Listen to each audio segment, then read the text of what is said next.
Hello friends, अस्सलाम वालेकुम। Welcome to Faisal TV. उम्मीद करता हूँ कि आप सब खैरियत से होंगे। आज हम बात करेंगे अपने मुल्क के अज़ीम पाकिस्तान के बारे में। तो चले आएँ दोस्तों, शुरू करते हैं। यौम आज़ादी जो हर साल 14 अगस्त को मनाया जाता है, पाकिस्तान में एक कौमी तातील है। ये उस दिन की याद में मनाया जाता है जब पाकिस्तान ने आज़ादी हासिल की थी और 1947 में बरतानवी राज के ख़ात्मे के बाद उसे एक ख़ुद मुख्तार रियासत करार दिया गया था। पाकिस्तान तहरीक पाकिस्तान के नतीजे में वजूद में आया था, जिसका मकसद शुमाल में एक आज़ाद मुस्लिम रियासत का क़याम था। तकसीम के ज़रिए बरतानवी हिंदुस्तान के मगरबी इलाके इस तहरीक की क़यादत ऑल इंडिया मुस्लिम लीग ने मोहम्मद अली जिन्ना की क़यादत में की। ये वाक़या हिंदुस्तानी आज़ादी एक्ट 1947 के ज़रिए सामने आया, जिसके तहत बरतानवी राज ने डोमिनियन ऑफ पाकिस्तान को आज़ादी दी, जिसमें मगरबी पाकिस्तान, मौजूदा पाकिस्तान और मशरक़ी पाकिस्तान मतलब अब बांग्लादेश शामिल थे। इस्लामी कैलेंडर में आज़ादी का दिन 27 रमज़ानुल मुबारक के साथ मिलता है, जिस शाम लैलतुल क़द्र होने की वजह से मुसलमानों के लिए मुक़द्दस समझा जाता है। दोस्तों, यौम आज़ादी की मरकज़ी तकरीब इस्लामाबाद में होती है, जहां सदारती और पार्लियामेंट की इमारतों पर कौमी परचम लहराया जाता है। उसके बाद कौमी तराने और कायदीन की लाइव टेलीविज़न तकरीरें होती हैं। उस दिन की आम तकरीबात और तहेवारों में झंडे उठाने की तकरीबात, परेड, सकाफ़ती तकरीबात और हुब्बुल वतनी के गीत बजाना शामिल हैं। उस दिन अक्सर अवार्ड की तकरीब मुनक्किद की जाती है और पाकिस्तानी अपने घरों पर कौमी परचम लहराते हैं या अपनी गाड़ियों और लिबास पर उसे नुमाया तौर पर अवेज़ा करते हैं। दोस्तों, पाकिस्तान की तश्कील का इलाका तारीख़ी तौर पर 19वीं सदी के बेशतर हिस्सों में बरतानवी हिंदुस्तानी सल्तनत का हिस्सा था। ईस्ट इंडिया कंपनी ने 17वीं सदी में नई आबादी हिंदुस्तान में अपनी तिजारत शुरू की और कंपनी की हुक्मरानी 1757 में शुरू हुई, जब इन्होंने प्लासी की जंग जीती। 1857 ने हिंदुस्तानी बगावत के बाद गवर्नमेंट ऑफ इंडिया एक्ट 1858 के नतीजे में बरतानवी वली अहद ने बरे सग़ीर पाक व हिंद के बेशतर हिस्सों पर बराह रास्त कंट्रोल संभाल लिया। ऑल इंडिया मुस्लिम लीग की बुनियाद all India Mohammad educational conference ने ढाका में 1906 में रखी थी। उन हालात के तनाजुर में जो 1905 में बंगाल की तकसीम के बाद पैदा हुए थे, और इस पार्टी का मकसद एक अलग मुस्लिम रियासत की तश्कील था।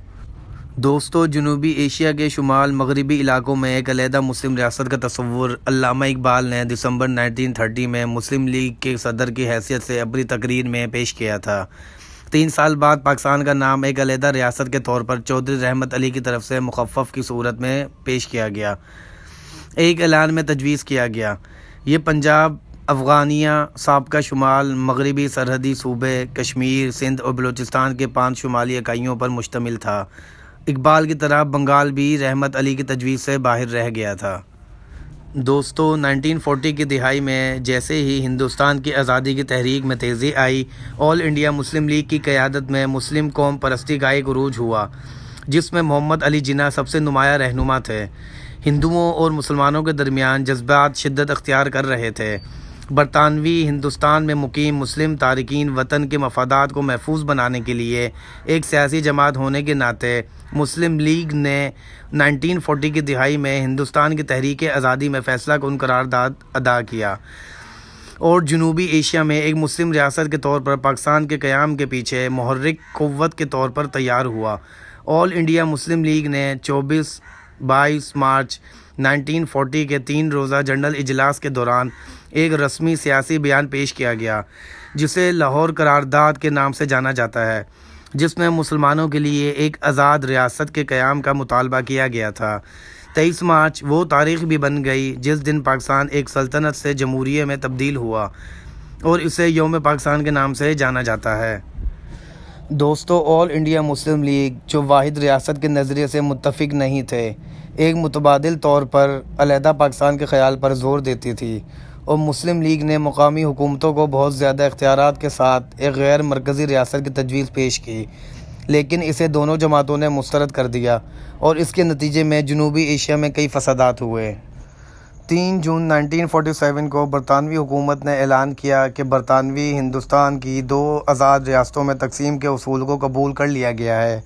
आने वाली हुकूमत को आला दर्जा दिया जाएगा اور انہیں برطانوی دولت مشترکہ سے علیحدگی کا واضح حق حاصل ہوگا۔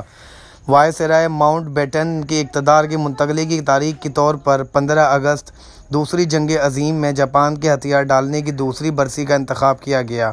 انہوں نے پاکستان میں اقتدار کی منتقلی کی تقریب کی تاریخ کے طور پر 14 اگست کا انتخاب کیا، کیونکہ وہ ہندوستان اور پاکستان دونوں میں ہونے والی تقریبات میں شرکت کرنا چاہتے تھے۔ دوستو، ہندوستانی آزادی ایکٹ 1947 برطانیہ کی پارلیمنٹ کے ذریعے منظور کیا گیا، جس نے برطانوی ہندوستان کو 2 نئی آزاد ریاستوں میں تقسیم کیا۔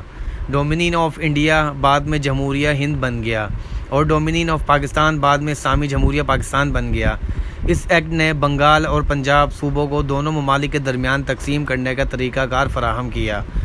گورنر جنرل کے دفتر کا قیام متعلقہ آئین ساز اسمبلیوں کو مکمل قانون سازی کا اختیار دینے اور مشترکہ جائیداد کی تقسیم 2 نئے ممالک کے درمیان۔ اس ایکٹ کو بعد میں 18 جولائی 1947 کو شاہی منظوری ملی۔